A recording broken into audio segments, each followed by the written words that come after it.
I'm Abigail Jarboe. I live at 416 Maple Street in Lebanon, and I've lived here for years. And I just turned in my sales tax license, so I no longer have a business.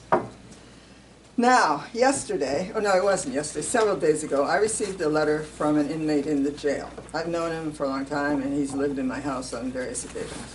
Okay, now, according to his letter, things are not the way they ought to be in the jail. He believes that people in the mailroom have been talking to outsiders about letters that he's gotten. His wife, although I think they might be divorced now, they're working on it anyway, had written him a letter telling him that she loved him. And his former foster mother told her that she shouldn't be telling this man to whom she either was or is married that she loves him. Now, I find that highly offensive. This woman was not involved in the letter. She wasn't there, and I've been hearing this for quite a while. So I would appreciate it if you would look into what is going on here and why should anybody in the mailroom be passing on what's in the letters. I write to this man, and I don't want what I say to him spread to the neighborhood. If I wanted them to know, I would tell them. And so I'm very annoyed about that. Now, this is the letter. If anybody wants to see the original, I have it with me. But I've given the three commissioners copies of it. Now, there's a whole lot of things in this that he thinks are going on that should not be going on. I do have to tell you, he doesn't always tell the truth. And I'm not vouching for the truthfulness of what's in this letter. I don't know if it's truthful or if it isn't. If it's truthful, it's pretty bad. If it isn't truthful, then he shouldn't be lying. So I don't know if he's lying or not.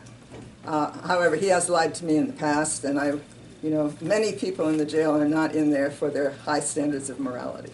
So I can't say if what he's saying in there is true or not, but I am requesting that you look into it, and I am coming to the prison board meeting to further discuss the matter. So if anybody wants to see the letter, is anybody that wants to see the original letter, or is everybody happy with things the way they are?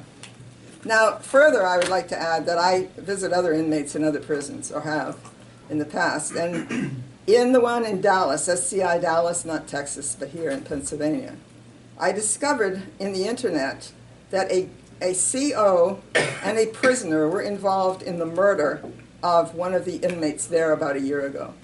Now, I am quite concerned because he says that his COs don't pay attention to the stuff that he tells them, that he thinks is going on that shouldn't be going on. If anything happens to this man, who I had been considering adopting, although I've now decided I don't want to, and he doesn't want me to either, so it's mutual. But if anything happens to him, because the COs won't do their job, I will be irate, I can tell you, because he's quite important to me. So, I mean, if the CO in Dallas, and there are COs all over the country who've been involved in the murder of inmates. Now, this is a serious matter. And so I wanted to bring it to your attention, and thank you very much. If anybody wants to see anything, I'd be very glad to show it to you. Otherwise, I'm probably leaving in a couple of minutes. Thank you. Thank you, Mrs. Jarboe. You're welcome.